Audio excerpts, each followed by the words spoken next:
श्रीमद्भागवत भगवान की जय। श्रीमद्भागवत भगवान के 13वें अध्याय का महात्म्य। नमः। श्री महादेव जी कहते हैं, पार्वती अब 13वें अध्याय की अगाध महिमा का वर्णन सुनो। उसको सुनने से तुम बहुत प्रसन्न होगी। दक्षिण दिशा में तुंडभद्रा नामक की एक बहुत बड़ी नदी है। उसके किनारे हरिहरपुर नामक रमणीय नगर बसा हुआ है। वहाँ हरिहर नाम से साक्षात भगवान शिव जी का विराजमान है, जिनकी दर्शन मात्र से परम कल्याण की प्राप्ति होती है। हरिहरपुर में हरि दीक्षित नामक एक श्रोत्रिय ब्राह्मण रहते थे, जो तपस्या और स्वाध्याय में संलग्न तथा वेदों के पारंगम विद्वान थे। उनके एक स्त्री थी, जिसे लोग दुराचारा कहकर पुकारते थे। इस नाम के अनुसार ही उसके कर्म भी थे। वह सदा पति को कुवाच कहती थी। उसने कभी भी उनके साथ शयन नहीं किया। पति से संबंध रखने वाले जितने लोग घर पर आते, उन सबको डांट बताती और स्वयं कामोन्मत्त होकर निरंतर बेविचारियों के साथ रमन किया करती थी। एक दिन नगर को इधर उधर आते जाते हुए पूर्ववासियों ने भरा देख उसने निर्जन एवं दुर्गम वन में अपने लिए संकेत स्थान बना लिया। एक समय रात में किसी कामी को न पाकर वह घर के किवाड़ खोल नगर से बाहर संकेत स्थान पर चली गई। उस समय उसका चित्त काम से मोहित हो रहा था। वह एक एक वृक्ष में तथा प्रत्येक वृक्ष के नीचे जाकर किसी प्रियतम की खोज करने लगी, किंतु उन सभी स्थानों पर उसका परिश्रम व्यर्थ गया।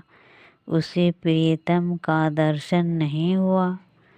तब वह उस वन में नाना प्रकार की बातें कहकर विलाप करने लगी। चारों दिशाओं में घूम घाम कर वियोग जनित विलाप करती हुई उस स्त्री की आवाज़ सुनकर कोई सोया हुआ बाघ जाग उठा और उछलकर उस स्थान पर पहुंचा जहां वह रो रही थी।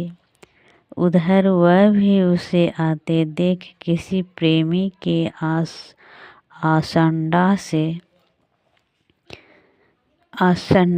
से उसके सामने खड़े होने के लिए ओट से बाहर निकल आई।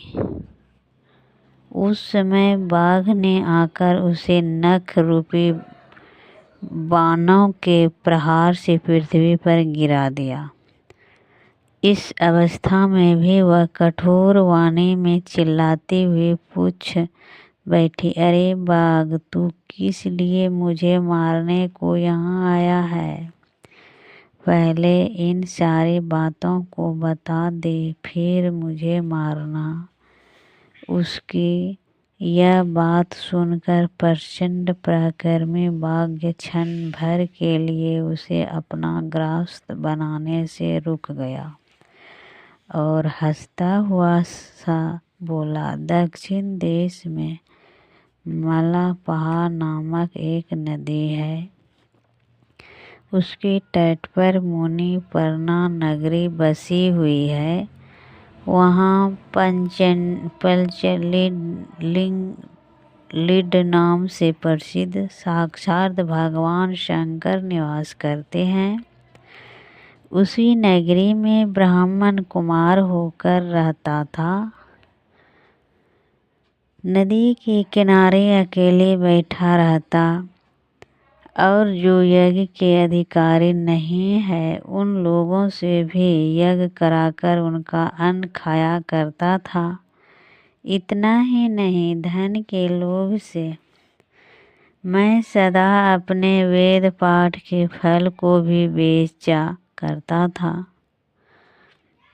मेरा लोभ यहाँ तक बढ़ गया था कि अन्य भिक्षुकों को गालियों देकर हटा देता और स्वयं दूसरों को नहीं देने योग्य धन भी बिना दिए ही हमेशा ले लिया करता था।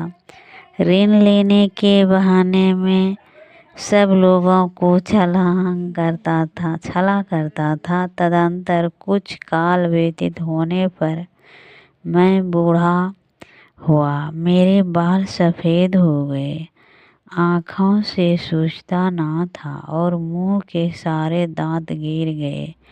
इतने पर भी मेरी दान लेने की आदत नहीं छूटी।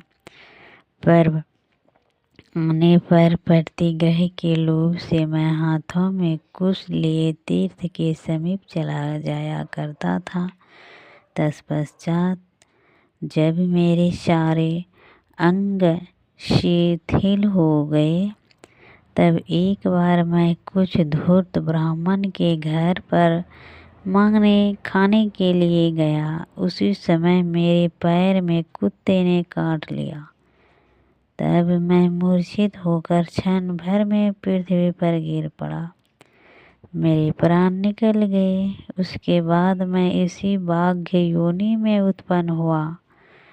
तब से इस दुर्गम वन में मैं रहता हूँ तथा अपने पूर्व पापों को याद करके कभी धर्मिष्ठ महात्मा, यति, साधु पुरुष तथा सती स्त्रियों को मैं नहीं खाता। पापी, दुराचारणी तथा उल्टा स्त्रियों को ही मैं अपना भक्षण बनाता हूँ।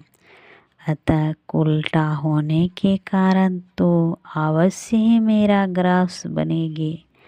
यूँ कहकर वह अपने कठोर नाखों से उसका शरीर के टुकड़े टुकड़े करके खा गया। उसके बाद यमराज के दूत उस पापनी को संयमनीपुरी में ले आए।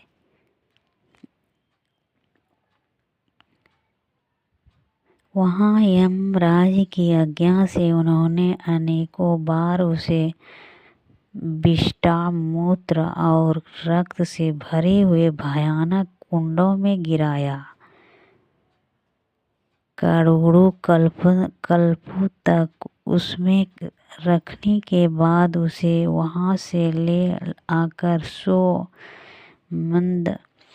मंदत्रों तक रोवर नरक में रखा। फिर चारों ओर मुँह करके दिन भाव से रोती हुई उस पापनी को वहाँ से खींचकर दहनान नामक नरक में गिराया। उस समय उसके केश खुले हुए थे और शरीर भयानक दिखाई देता था। इस प्रकार घोर नरक यातना भोग चुकने पर वह महापापनी इस लोक में आकर चंडाल योनि में उत्पन्न हुई। चंडाल के घर में भी प्रतिदिन बढ़ती हुई वह पूर्व जन्म के अभ्यास से पूर्वोक्त पापों में प्रवृत्ति रहती। फिर उसे कोढ़ और राजयक्षमा का रोग हो गया।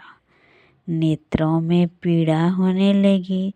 फिर कुछ काल के पश्चात वह पुनः अपने निवास स्थान हरिपुर को गई, जहाँ भगवान शिव के अनंतपुर के स्वामी जम्भकादेवी विराजमान है, वहाँ उसने वासुदेव नामक एक पवित्र ब्राह्मण का दर्शन किया, जो निरंतर गीता के 13वें अध्याय का पाठ करता रहता था।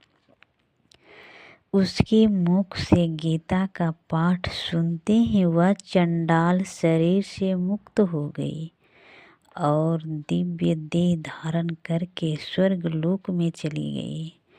इसी प्रकार 13वां अध्याय पूरा हुआ। श्रीमद्भागवत भगवान की जय।